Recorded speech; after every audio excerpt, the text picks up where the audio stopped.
So I know that you have lived in China for more than 5 years, and so do you usually do some travel around, maybe in Chongqing or in some other provinces? Yeah, of course. Like I was traveling, like in 2018, not too much because I was staying more like it was my first year, so I didn't know the language very much. Still, like I was trying to adapt with the culture and with the environment here in China. But after that, like in 2019, I started like traveling a lot. Like the first time I went, it was in Chengdu, in Lanzhong. Okay. It's a very beautiful city there, really.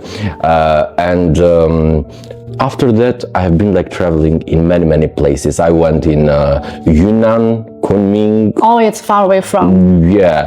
Kunming, Shangri-La, Xishuangbanna, Xi'an, Guizhou, like many places.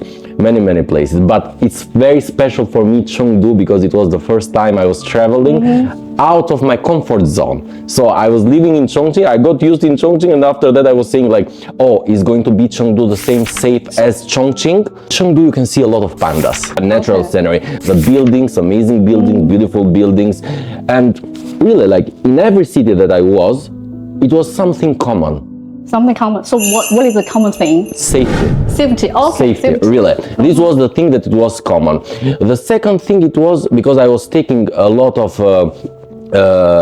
metro, like I was using metro because in every city you can use metro. It's not just in Chongqing, because someone perhaps can think that, oh, Chongqing is so developed city, so other cities like, no, I've been in many cities like, most of them, they are going to have metro, so you don't need to use taxi.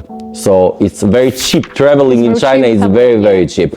And metros are very clean. This is what attracted me. Because Albania doesn't have metro because it's very small. So it's something that we don't need it in my country.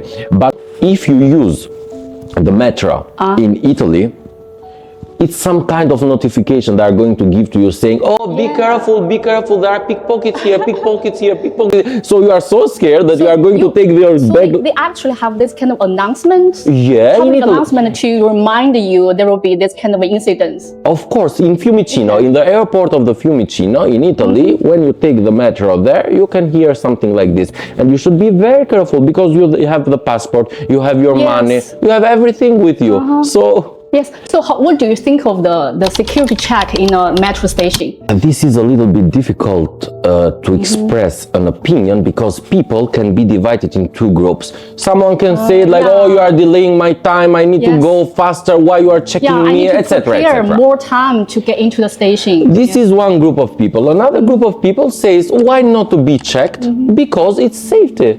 This is safe for me. To be honest, I belong to the second part of the group.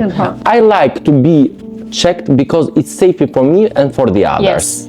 So why to risk? For what? For putting your bag inside in 5 seconds or 6 seconds, you take it and you go inside. If you don't have nothing to hide, you don't need to be afraid. So I say this all the time because as we see in Chongqing, we have on the road even many cameras. Yes. I feel so safe about this and I like that thing. Why should I have a problem? Am I hiding something? No. Let the police see me where I go because I'm not hiding something. Yes.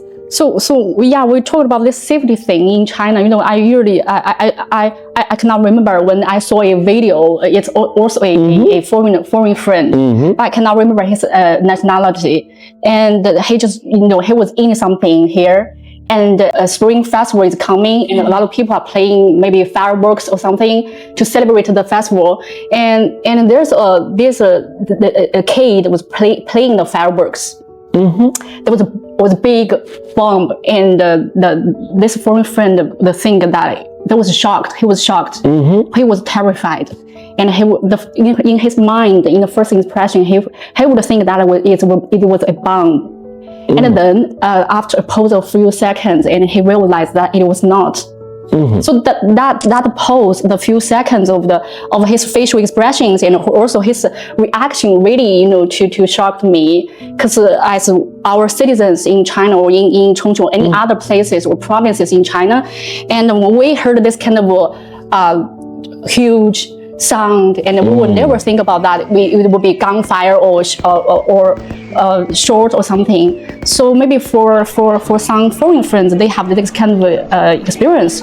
They will have this very, how to say, very sensitive, let's yes, say. They are sensitive about the noises. Overreaction. Absolutely. Because it's related with that thing that we said in the beginning about safety. So this is actually this is good work. This is the cooperation of the citizens and the government. But if they are not going to cooperate after that, you are going to hear those kind of noises. So so for example, if everybody cannot to obey the rules of the security check in the metro, and there will be chaos. So this is a cooperation, and also the mutual understanding between the citizens and the government, and also with the understanding of the foreign friends. So we can have this kind of a safety environment for everyone. A cooperation. We are human beings. Human beings meant to communicate with each other, to cooperate with each other, and to live in harmony with each other. This is the most important. We can understand the good heart behind every action, every policy, or every move. So we have this kind of common grounds. So everything will just go a very good result, a good way. It's true. So yeah. I totally agree with you. Token take.